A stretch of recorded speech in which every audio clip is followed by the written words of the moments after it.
Най-близо е до Манчестър Юнайтед. В Тотнъм пък е бившият му наставник, под чието ръководство се превърна в един от топ нападателите във висшата лига.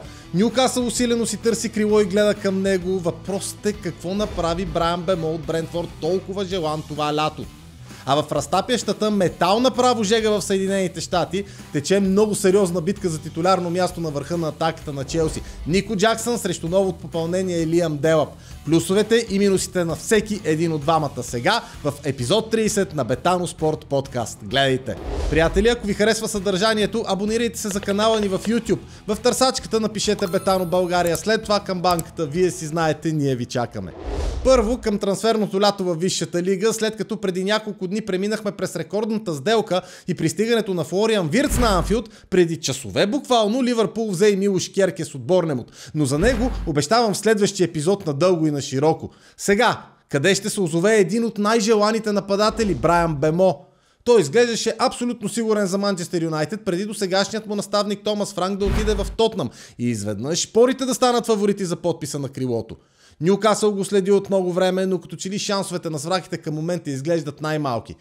Последната оферта на Манчестър Юнайтед вече е в размер на 60 милиона паунда, което връща червените дяволи на пол позишън. Но пък в същото време самият Бемо май предпочита отново да играе под ръководството на Франк и дори е готов да взима почти двойно по-малко пари от тези, които иска от Юнайтед.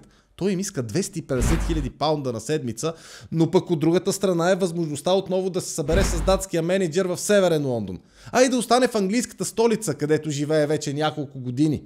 Какво обаче правим Бемо толкова ценен и желан?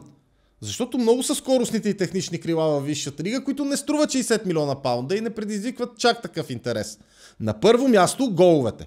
20 от камерунеца през миналия сезон във висшата лига. За първи път в кариерата си в английския елитен Бемо достигна до двуцифрен брой голове и как ги достигна само не 10, а направо 20. И то от общо очаквана стойност на голове от 12.3. Това означава, че с оглед качеството на създадените положения открили се пред него, реално през сезона Брайан Бемо трябваше да е вкарал 12 или 13 гола. Той вкара почти два пъти повече. Чисто исторически обаче погледнато, подобна ефективност при завършващи удар рядко се повтаря. Ето ви и доказателството. В последните 5 сезона само 14 играчи са подобрявали стойността на очакваните си голове с поне 5 попадения. А единственият, който го е правил повече от веднъж, бе Хюн Мин Сон през сезон 2020-2021 и на следващия сезон през 2021-2022. Това в никакъв случай няма да направим Бемо по-малко полезен на новия си отбор, изобщо даже.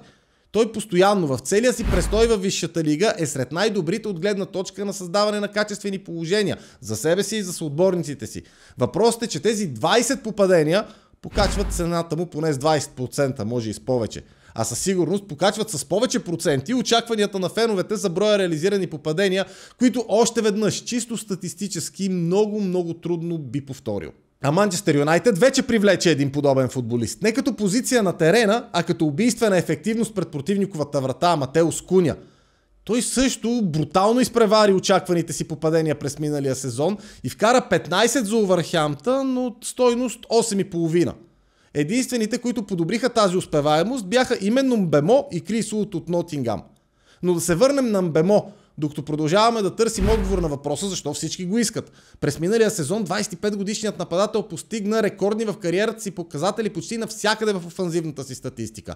Голове, асистенции, създадени шансове, докосвания в противниковото наказателно поле, абсолютно всичко. И още веднъж беше безпощаден. Той имаше успеваемост при ударите си от 23%, дори малко повече. Или казано с други думи, горе-долу един на всеки 4 удара отправени от него се превръщаше в попадение. Успеваемост, с която не могат да се похвалят дори двамата най-резултатни футболисти през миналия сезон във висшата лига – Мохамед Салах и Александър Исак. Не бива в никакъв случай да бъде подценявана и играта на Бемо без топка. През сезона той върна притежанието на Брентфорд 32 пъти в противниковата третина, което е третото най-добро постижение сред абсолютно всички играчи във висшата лига. Но може би най-впечатляващият показател, който ни показва защо всички искат Бемо, е заплахата за противника, която той представлява с топка в крака. През миналия сезон Брайан Бемо бе най-ефективният дрибльор. Негови 9 продължителни дрибъла завършиха с гол за Брентфорд и той е далеч, много далеч пред всички останали във висшата лига по този показател.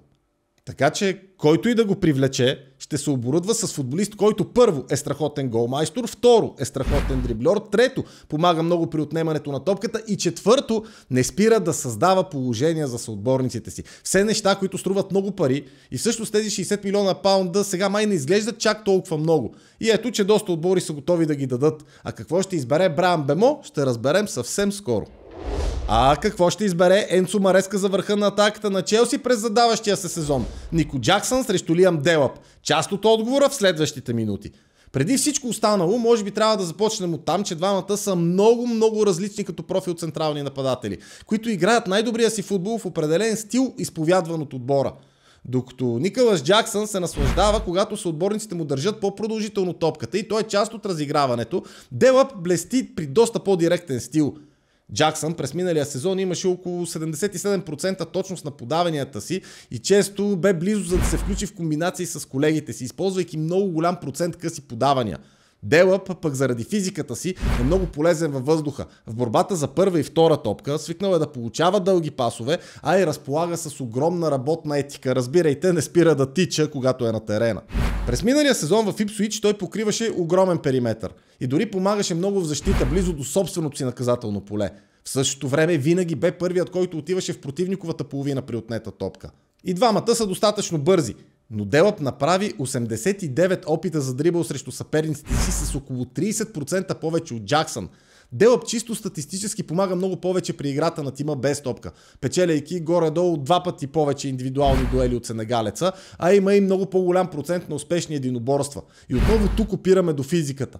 Делъп направи 72 нарушения и е на второ място по извършени фалове в цялата висша лига през сезона.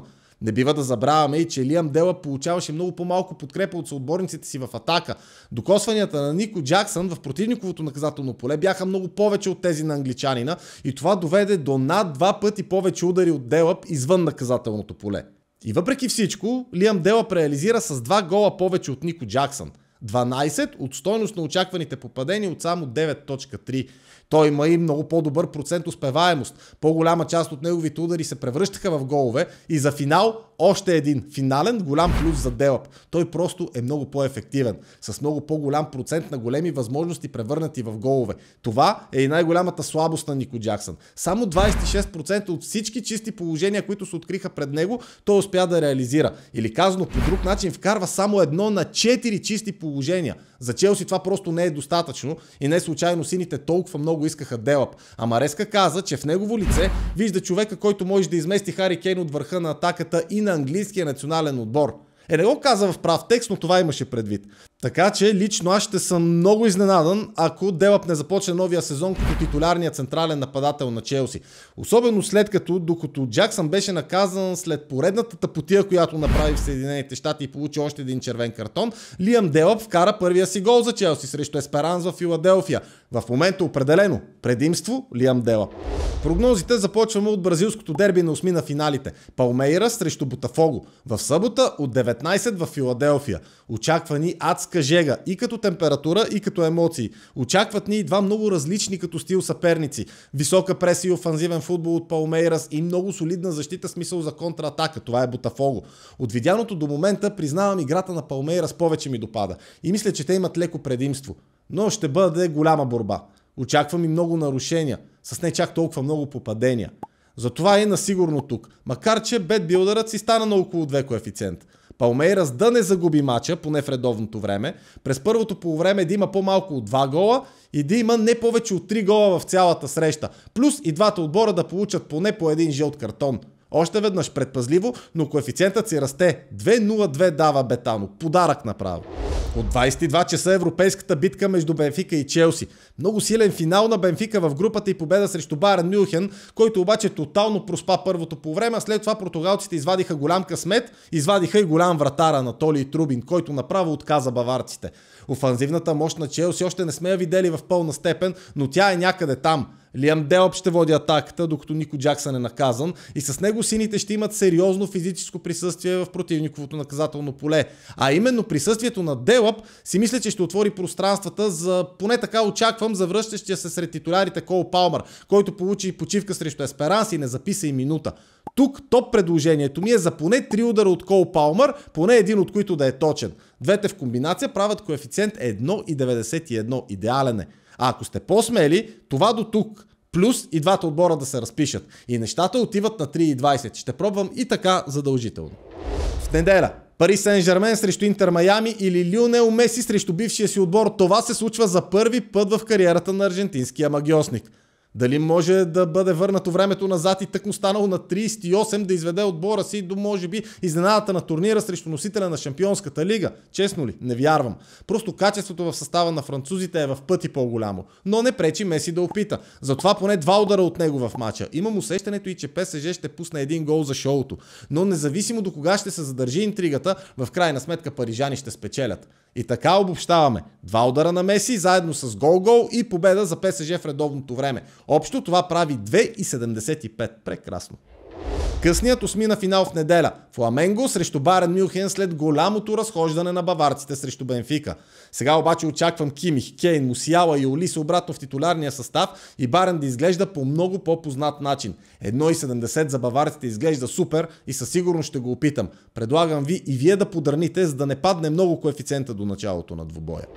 В понеделник за място сред последните 8 оцелели в надпреварата ще се борят финалистът в Шампионската лига Интер и четвъртият бразилски представител на осмина финалите Флуминензе. Тук Къндърът направо прозира. Много са солидни защитите и на двата отбора. И двата допуснаха само по 2 гола в трите си мача от груповата фаза, а Флуминензе дори направи 2 нулеви равенства. Сега, ясно е, че като индивидуално качество нерадзурите са далеч пред съперника си и съм сигурен, че по един или друг начин италианците ще продължат напред. Не съм убеден обаче, че това ще стане още в редовното време, затова ще се подсигуря с Интер да се класира и ще комбинирам с под 3,5 гола в матча. Макар че реално мисля, че в 90-те минути няма да има повече от 2 гола, но тук имаме допълнителна застраховка. Двете заедно, Интер да се класира с под 3,5 гола в матча, прави общо 1,82 коефициент, което ми е напълно достатъчно. Успех ви желая!